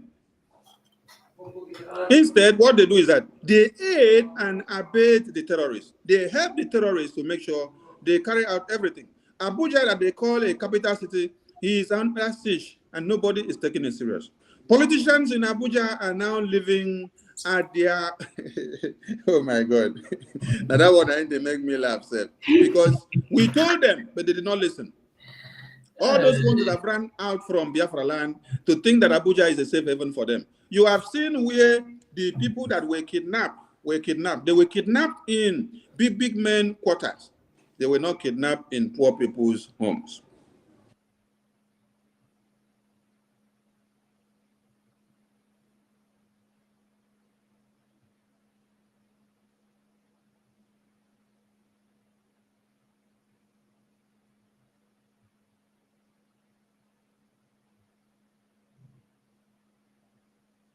Mazuko, please take off from here. I've been interrupted and I'll be back, please. Okay, but if for good, if you continue finish this, because me, I don't talk finish for my own mouth. Anyway, Biafrans, like our Mazi Sonny, the Honorable Minister for Info, was saying today, under 24 hours, so many things happen. And you no go ever think, say, now for Abuja, it happen. For Enugu, where they tell you, say, they get army. Nobody they ever carry army to fight insecurity, but they carry army to fight Biafra. Abia State, they call army, come build army, build military barracks every corner. But the thing is, say, that will not save you. It will not save any of them. Be it anybody. Mba of Enugu, Peter Mba, that military where they dig here and there, they put everywhere, it will not save anybody. And the Enugu Oti, it can't save you. Now in Enugu State, every day, things they happen. 43, I mean 46 people. 46 people today. In Enugu. In Abuja, 34, I mean 36. Mother and the 4 children included. Mother and 4 children. One of the 14, I be one of the 20-something kidnapped teenager died today, 13-year-old. A father was kidnapped with 4 children. And we are talking. We are begging people to join what we are doing. You take, there is no way you can run to. No Pan-African anywhere is coming to save anybody. No Pan-African anywhere is coming to save anybody. When we are saying that this Abuja, you see, a time is coming that they will get to Abuja. People think it was a lie. People think we were lying or joking. But today, Abuja is not even safe. Abuja is not safe. Where will you run to? Lagos is not safe. Abuja is not safe. I think when this Abuja will finally be taken over. There's something, a video Ugezu, the veteran actor made. There was a video he made. He was asking in that video, what will happen one day if you wake up and find out that Abuja is now under the control of the terrorist Fulani? What will you do?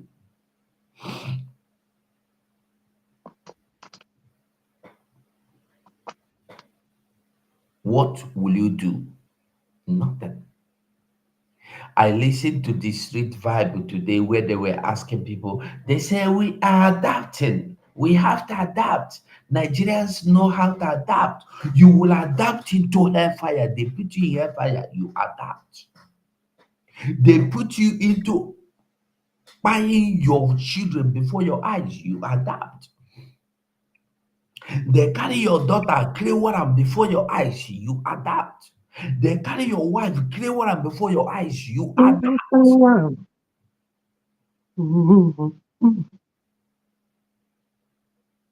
Hey, God, my people are in trouble. Anybody that is still adapting, anybody that is still adapting and they're hoping that adapting will solve it, will save you, they go put you for fire so you go become better adapter. I say all this grammar, adapting, Pan-African, it is not going to help anybody because ever since I was little, I've been the here Pan-Africa, Pan-Africa, Pan-Africa, Pan-Africa. For Italy, pan na bread. For Spain, pan na bread. For English, pan na tea. Pan-Africa. And the people are telling you they will unite you. Who is coming to unite you? We know the thing. That's our own. We know the thing. That's why Mazena Dekalo said that the whole everybody where you see where go school, their brain they empty because the school where they go, they no learn anything. No be tied to be the chi. Now waiting day inside, now be the thing. Adabiafra, you wanted to say something? No, Okay. I was just trying to concur to what you were saying. All right. All right. Sandra, are you there? You still want to say anything? As you go, Hey. because our information minister has explained further, but all the same, I still maintain my stand that people, after speaking the big grammar, they should do something. Try to educate other people that they think they didn't know about the history. Since they know the history, come up with idea, and they should join Mazi Simon Ekpa, to liberate Africans, not just to talk about Pan-Africa. We've been hearing this since we were little. Now our children is start very in a short while, and they will start giving birth also. You understand? They will still be talking about Pan-Africa. When will African people, when will they be wise? Don't just being a professor for nothing. Just use it. Help your people with it. Help Africans with it. Educate people. When you see somebody like Simon Ekpa fighting for freedom, you come and support him with your full chest. You understand?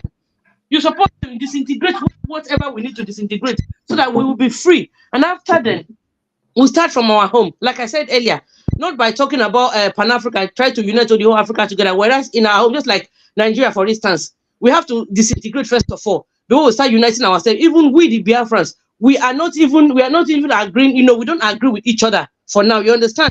That does not mean that we are not one people. Every country has it, but we first of all start from our home. It should start from his home before it will extend the coming together to all Africans. You understand what I mean?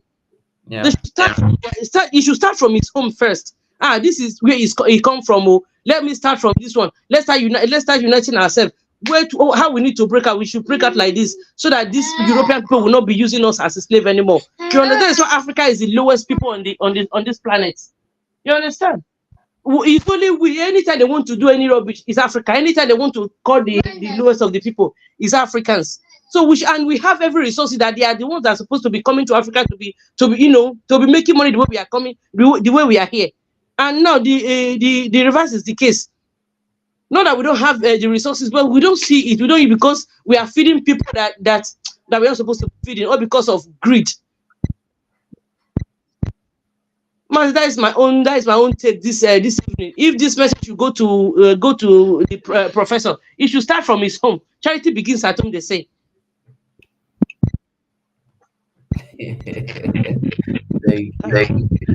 Thank you so much. Well, before my we will listen to because me, I really depending on where you are watching from. This is live and direct on Enter Biafra Channel 2, Voice of Biafra 97.5 FM in Biafra land, and on all autopilot IPOB platform, and of course on the media platform of the Biafra Republic Government in Exile. This evening we have come to make an exposition of how they have handed over to Islamic State in Nigeria, while ignorant Nigeria are still waiting to see magic on the 29th of May. We are going to analyze the handover of the transitional document to the Escobar Pablo Ahmed Bola Tinubu and the founder of the Boko Haram, Shetima. I want all of you to understand that this evening we will open your eyes to know the impunity that is going to come, and your only hope is Biafra liberation. I want to also expose something in the video today. While the man in Asorok was taking Bola Tinubu on the tour of Asorok, he slumped and almost fell. And I know nobody noticed that particular slumping of Tinubu, but I noticed it. and I'm going to show you today. I'm going to show you where and how and when Tinubu slumped on that video. So you must watch this evening broadcast. Very, very important. For that reason, if you are watching and following us on Twitter, we are going to stop the video on Twitter. The idea is so that you come to Enter Biafra is our own platform. You're going to watch this video from Enter Biafra channel 2. The link is posted on Twitter. Click on the link to take you to the to Enter Biafra. You can sign in if you want to make comment on Enter Biafra. Sign in with your either Gmail, Facebook, or LinkedIn. So on that note, if you are watching from Twitter, we will say, excuse us, please. Join us on Enter Biafra. Thank you very much.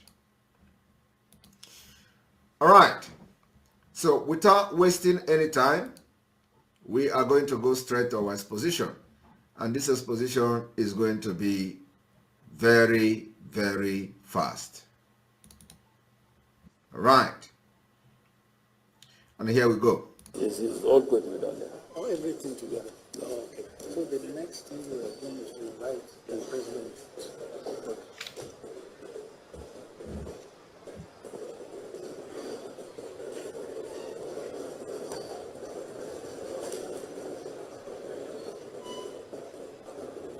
The transition documents are going to be handed over to the president-elect now by President Muhammadu Buhari. The transitional document is going to be handed over to the president-elect Bola Ahmed Tinubu. I want to ask you, is this the first time that Nigeria has conducted presidential election? Have you ever seen where a transitional document were handed over to a president-elect without being sworn in? I want to ask you a question. In the history of your Nigeria, have you seen where a transitional document were handed over to the president-elect without oath of office? Without oath of office, without being sworn in. It means is what you see here is that everything about Nigeria has been bastardized. It is not all about norms. It is not all about law. It is not all about the constitutional matter. It is not all about what the law of Nigeria say. It is now a complete Islamic doctrine where they have no single regard to Nigeria constitution. They never had anyway. So it is time they are grabbing this particular power by force. For that reason, they are now, doing it that whatever that is going to happen, let it happen. So if you are a Nigerian, some of you that are claiming to be one Nigeria, if you are a Nigerian and you are expecting that on the 29th of May, you are going to see another different transitional document to be handed over to Tinubu, or you are going to see another GOCN or GS, whatever nonsense they answer, to be conferred on him, you are a big fool. Here is the complete handover to Tinubu Islamic State. They have handed over the transitional document. They have even given him the staff.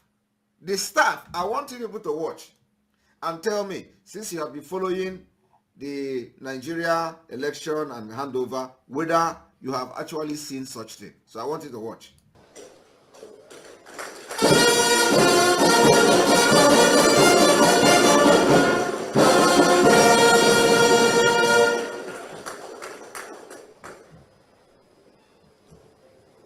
Then you have the pattern of service, which President Buhari will also hand over to the president-elect, Bola Ahmed Tinubu, GCFI.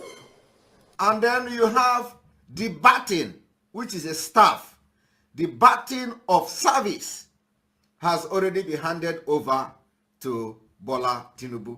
And I want to ask you, foolish Nigerians, have you ever seen, since your stupid self has been following in Nigeria, have you ever seen a video where the president is handing over the baton of service to an elected president or president-elect without officially having sworn oath of office, without the swearing-in ceremony and everything? Have you ever seen anything like that? You know, some of us, if you see, please tell us.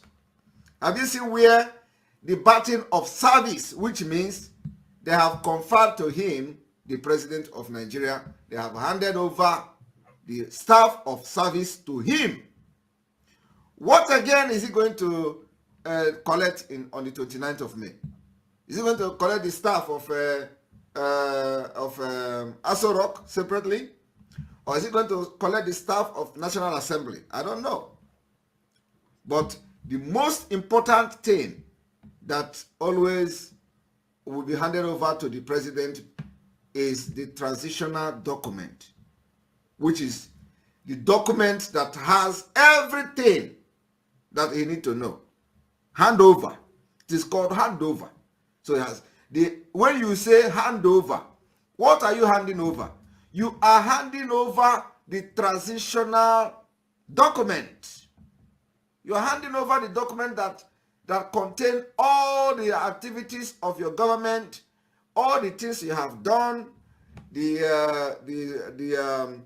finance, the debt, everything that you have done. You are handing over the document to the next president. That is what is happening here. So on the 29th is probably a ceremony, but I don't know whether they have actually explained to those who are waiting until 29 before their heaven will fall, whether they have actually explained to you that 29 is not a handover. Handover has just happened here. And this is happening with impunity because of, the crisis that is looming here and there. They have to do it in a very shady way to avoid what is going to come. But let me tell you, you see this thing they are trying to avoid, they can never avoid it. It is going to come either way. So let us watch. Again. Yes, it's all good with that. Oh, everything together. Oh, okay. So the next thing we are doing is to invite the president.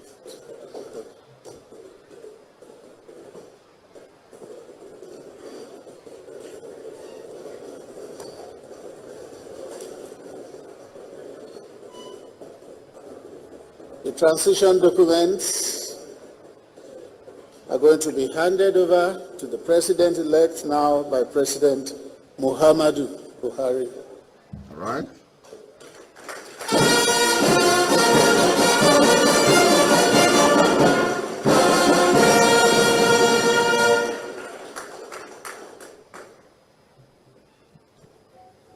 Then you have the baton of service, which President Buhari will also hand over to the president-elect, Bola Ahmed Tinubu, GCFI.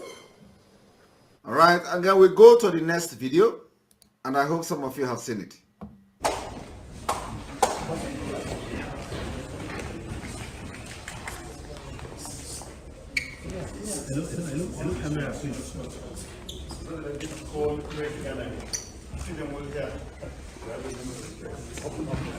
See where the man for.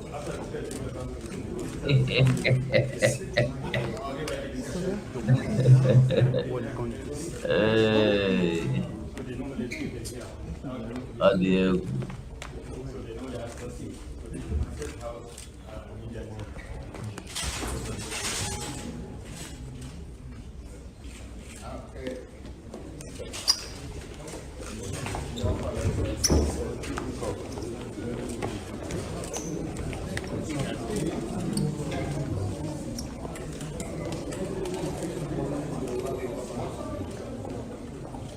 Now, what you just watched now is the tour of Aso Rock. After they handed over to him, they take him around and they were touring Aso Rock to show him Aso Rock. Now, there is something happened here, which I want to show all of you. Pay attention.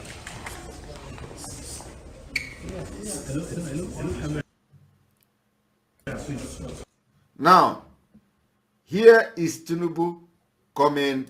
As you can see, Tinubu is here in the light blue, something like that. I want you to pay attention very much. Pay attention very, very well. And watch how he is going to slump. I want everybody to watch. This man is a dead man walking. He's a cop walking. Now watch. Watch. Watch him. Watch him. This is him. And Buhari is, or the man in Asorok is behind him. So watch now. He is slumping here. You see? He almost fall. Did you notice that? He almost fall here. You see? Let's take it back a little bit.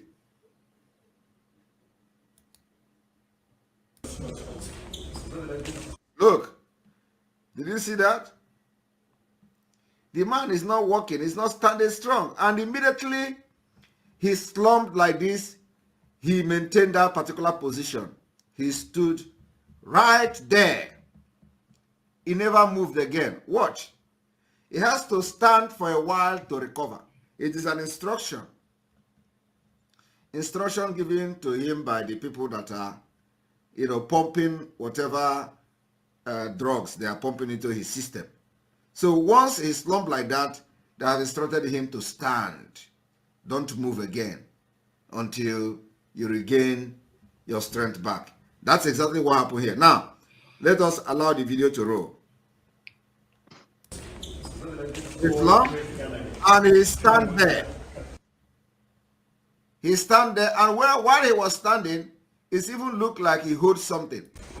Look, he stood there, and he wanted to sit on the pavement there because there is no strength again.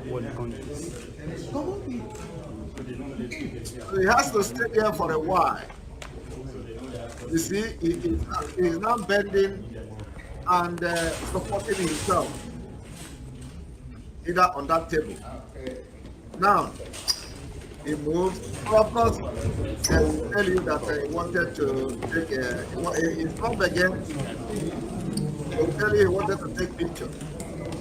I want everyone, let us watch it again. Now, when you look at the place, you're going to see that there are furniture. So he supported himself on that furniture.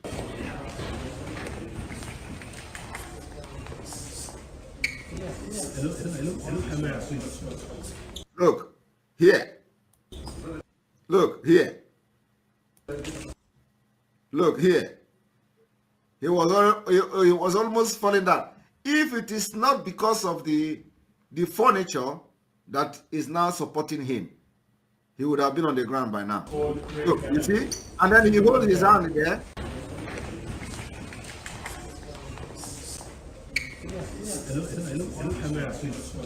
Look. He fall almost, and then he now supported himself. And he wanted to sit down. I want you to also look the way he wanted to sit down. Look. Now, watch closely the body movement.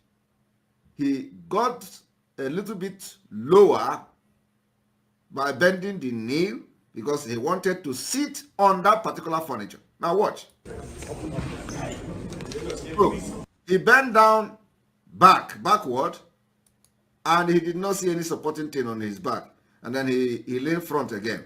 Now watch. You see? Did you see that? Did you see that?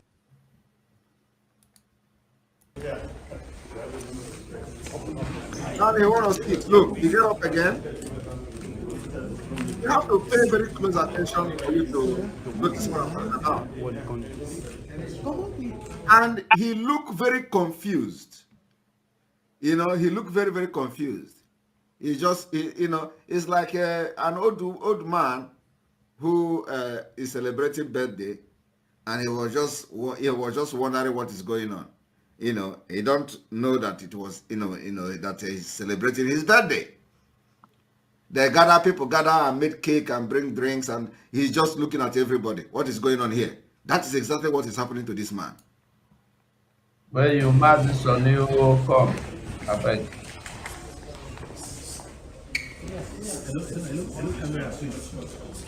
Look, here he go.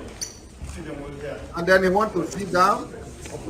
He realized he can't sit down, then he get up again. He's just looking for anywhere to support himself.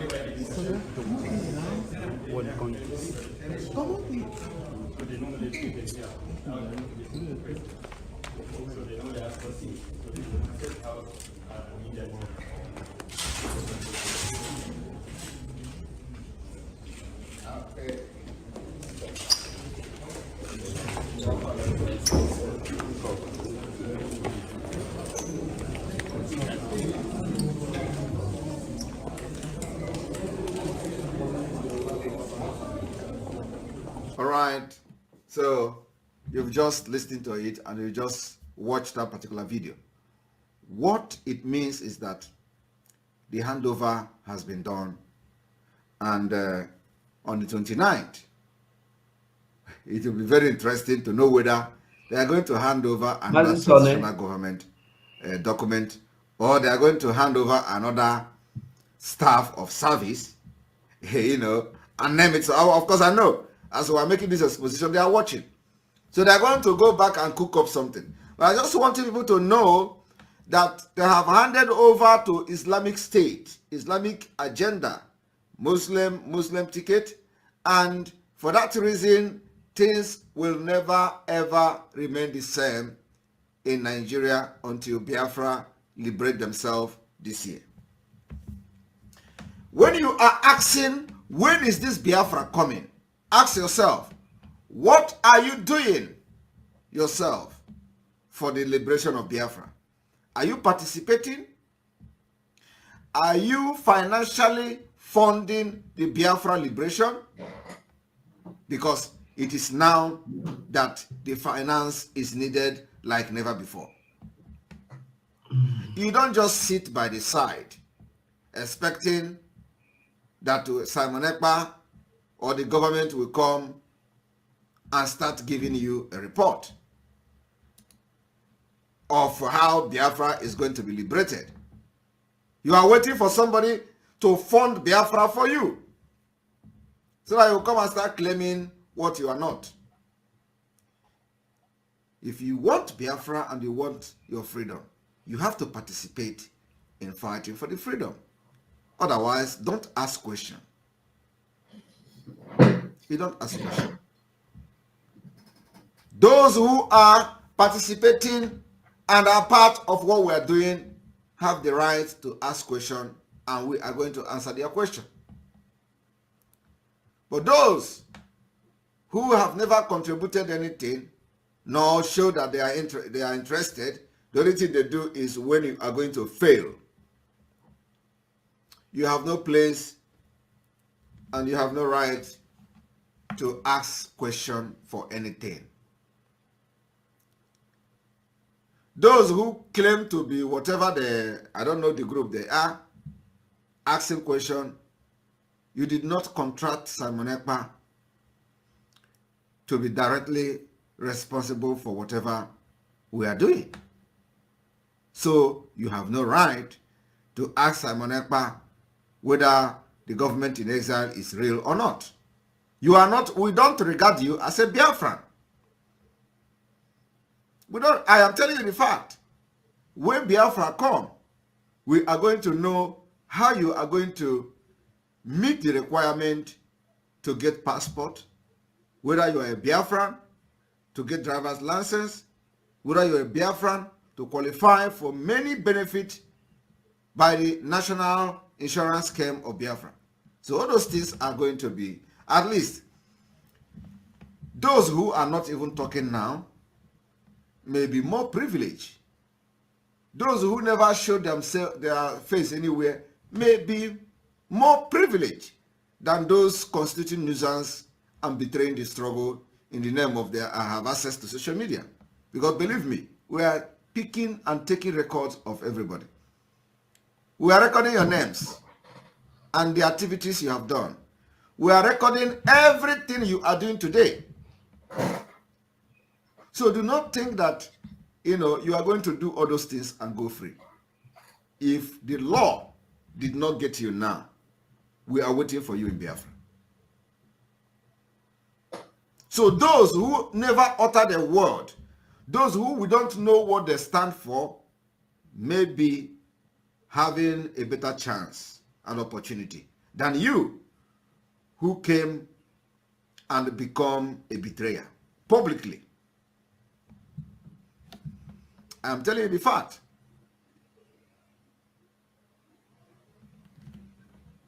Our sit at home on the 29th and 30th is coming, where a lot of things will go down.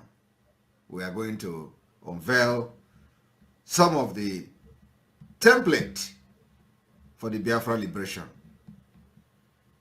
And Biafra people will be waiting and expecting the activation of the Biafra de facto government in Biafra land. What we are going to be doing is to make sure that on the 29th, after the vote of no confidence, we are going to strip all the powers, the right that the governors have. We're going to take away the right and the power from the senators, from the local government chairman, and the gate will be open. So it is an invitation to everyone, both pastors, both native doctors. In fact, we would really want to see every religious people in Biafra land to be part of this vote of no confidence. If you have a native doctor friend, please invite the person to come to the Zoom and do his native doctor thing. If you have a pastor, please invite the person who is a pastor to the Zoom, to the voting, to also. So we are going to give instruction what they are going to do. Because after 29th, believe me, Biafra land will never remain the same. Never will Biafra land remain the same. Never will those corrupt politicians remain the same in Biafra land. We are going to make sure that after the vote of no confidence, we put it into practice. We put it into practice right from that moment, physically and spiritually. And I'm going to open the video calls for those of you who will want to ask questions or who want to make a comment. Our video interactive section will be open for the next 20 minutes. Here we go. Onyeka, you're welcome to the program. Oh, thank you, my great leader. Thank you. Thank you, sir. Thank you for the good job. BIAFRANS, sir, thank you all. All you have been doing, anywhere you are participating in this liberation, being fed by the true Biafra freedom. Sir, I want to say these people, they are so desperate. I don't think this man will last 1 year in that office if eventually take over. So I want to push him, and when he will take over, I pity for the people where they support this man.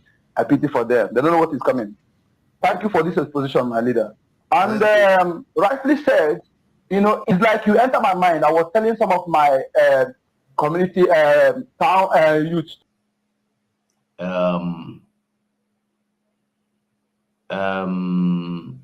Ada Biafra, I see Sonny is no longer coming, so we have to round up and go, because tomorrow is a working day.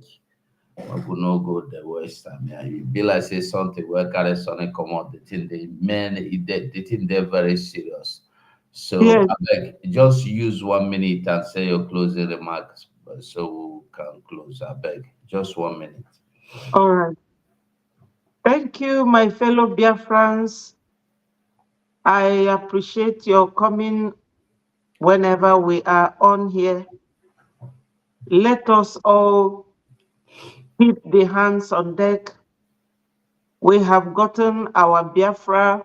It remains finishing touches. And let us not forget about our donation. I know we are over 50 million. If we donate $1, that will be $50 million. So my people, let nobody be bothered about anything Nigeria. We have crossed that Rubicon long time ago. Biafra is here, especially my sister Stella. I know it's a long time that she attended. We have actually crossed all that. We have gotten Biafra and nobody can take it away from us. Thank you, my minister. Thank you so much, Wada Biafra. And Biafrans, I greet all of you, and I must say thank you so much for being part of this program. And bye for now.